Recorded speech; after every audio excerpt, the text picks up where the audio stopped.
G'day legends, TJC Sports here, back with another Rugby League video. Today we're going to be looking at my NRL 2022 predictions and reacting to them. How many did I get right? How many did I get wrong? That's what we're going to find out today. Also, real quick before we get on with the video, be sure to hit the like button and subscribe to the channel as we're trying to get to 1,000 subscribers as soon as possible. I know we can do it, guys. Help me achieve my dream. Anyways, without further ado, let's look at these predictions. Starting off in 16th, I had the West Tigers, which was 100% correct. Great start to the video, 1 out of 1. The season basically went exactly as I expected for the Tigers. I knew that a lot of Tigers fans were optimistic heading into the season, but it went exactly as I thought it would. Next season, you'll probably do better with Staines, Coruscant, and Papali'i coming over, but this season was just a disappointment. Next up in 15th, I had the North Queensland Cowboys. Now looking back on that, I look like an absolute bloody idiot. But in my defense, if you go back 7 months ago, 8 months ago, whenever this predictions video came out, it was pretty common thought that Cowboys would finish in the bottom 3 or somewhere down the bottom of the ladder. They well exceeded any of our expectations, including their signings. Like, Chad Townsend was an unbelievable signing for the Cowboys. I can't believe the impact he had, the maturity he added to the squad. Todd Payton deservingly getting Coach of the Year. They made the preliminary final and lost to my Parramatta Eels. Honestly, they could have made the grand final. They could have gone from second last prediction to second, because I ultimately think Panthers were beating any team on that day, unfortunately. Anyways, on to the next team, but this was a horrible prediction by me. After that, in 14th, I had the St. George Illawarra Dragons. They ended up finishing in 10th, actually, though. Not a terrible season from them. They challenged till the very end for the top 8, but that was mostly thanks to Ben Hunt. Lomax had a rather quiet season compared to what I expected. 10th, they impressed me more than I expected them to. I could see them at the start of the season finishing there, but I went with the lowest of the lows, so they proved me wrong.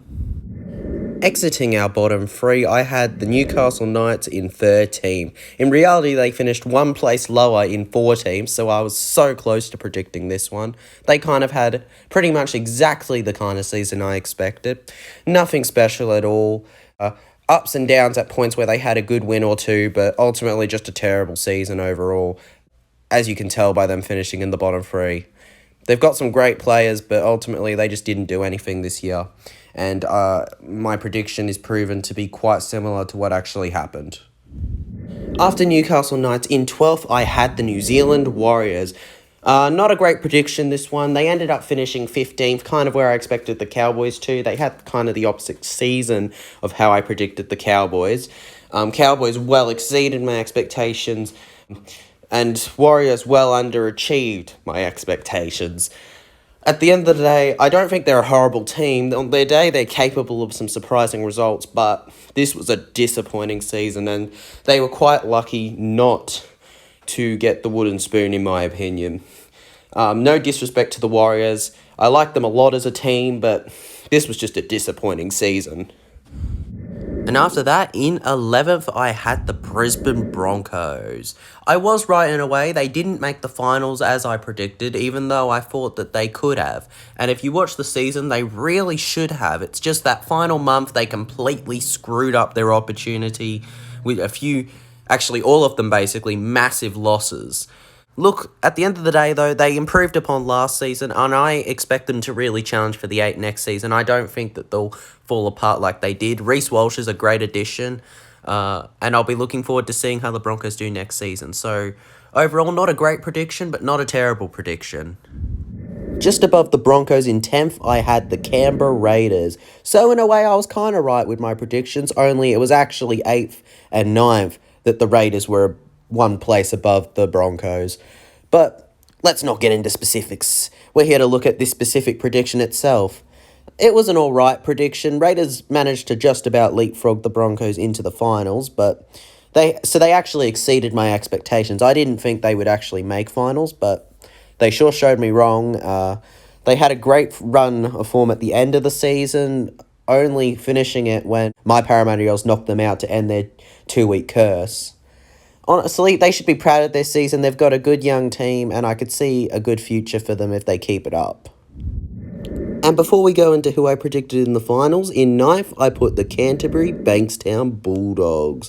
Mostly because of all the signings they made. And the reason that I put them in ninth and not the top 8 is that I thought it would take some time for them all to gel. And I was right that it would take some time for them to gel, but there were a few flops, such as Matt Duffy, who never really found a solid founding in that starting 13, and then Brent Naden left halfway through the season to join the West Tigers. Neither stuck around for long. Josh Adokar and Matt Burton were the real successes. Matt Burton being called by some fans the king, even though, let's face it, there's only one king. I think it was an okay prediction. If they started the way that they ended it, it was definitely very possible for them to finish ninth. Kicking off my predicted NRL finalists, in 8th place I had the Gold Coast Titans. This isn't a great sign for things to come, is it? Titans had a very poor season compared to what I expected. I really thought they were going to make the 8, guys. I thought they were going to finish 8th. They had all the signs. David Fifita, when you use him right, is an absolute beast. And I just thought Sexton was going to be good. I thought Brimson was going to be good. I thought Campbell was going to show himself to be a great fullback. But it just didn't turn out that way. They all had glimpses of being really good, but they were lucky that they had a good run at the end, because they really could have gotten the wooden spoon. And West Tigers will feel a bit unlucky that they got it.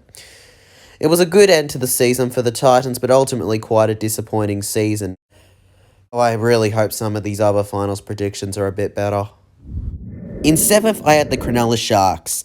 I'm just relieved that this prediction wasn't as bad as my Titans one. At least this team made the 8. They actually finished in the top 2 in 2nd place, though many argue that that would have been the Cowboys in 2nd if the Cronulla Sharks hadn't had such a good end to the season in terms of fixtures. But we'll never really know at the end of the day. Fixtures happen when they happen, and I feel like that can't take away from the incredible season that a lot of these Sharkies had, including the Dally M winner, Nicholas Hines.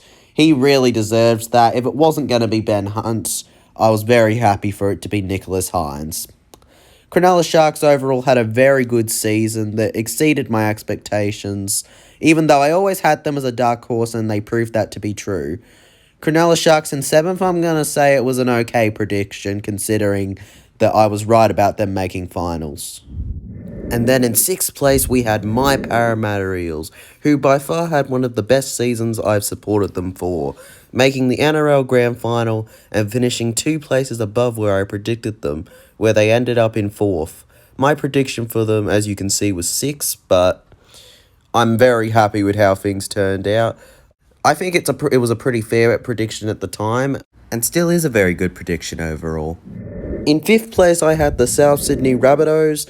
Overall, they had a very good season, kind of like what I expected, only much lower in the top 8 because the season was so competitive. I think there are other seasons where they would have got 5th, but this season, especially with the loss of Reynolds and Ilias spending over half the season developing, had an impact on their position. But at the end, Latrell and all of them came good, and I think that South Sydney Rabbitohs are in good position at the end of the year. So it was an alright season and an alright prediction. In 4th place, I had the Sydney Roosters. Everyone kind of expected them to do well this year. We all expected them to maybe even make the grand final, but it didn't really turn out that way. I feel like they really clicked a bit late, but when they clicked, they really clicked. That was one of the craziest games, that finals game they got knocked out in versus the South Sydney Rabbitohs.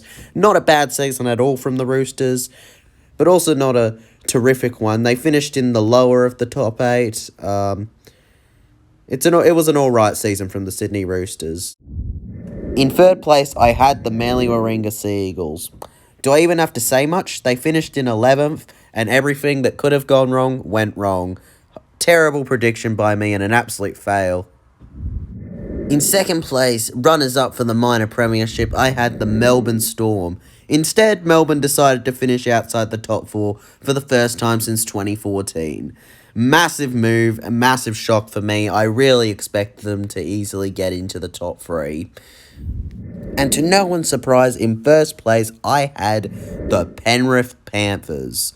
What a season they had. What a last 2 seasons they've had to win 2 premierships in a row and possibly a third next year, though it'll be a lot more difficult. The best team has won this year. I would have liked to have seen the Penrith Panthers lose to the Parramatta Eels in the final, but we can't always get the fairy tale we want. Congrats to the Panthers on this year's premiership. They're one heck of a side, and I'll probably be predicting them to win it next year. Anyways, guys, that was my reaction to my 2 out of 16 not great NRL ladder predictions for 2022. Let's hope I do a lot better with the 2023 ones. Also, real quick, shout out to Let's Go Bulldogs who requested it in the comment section of one of my videos. If you'd like a shout out, but feel free to ask in the comments down below. I've been TJC Sports, thanks for watching, I'll see you guys in my next video.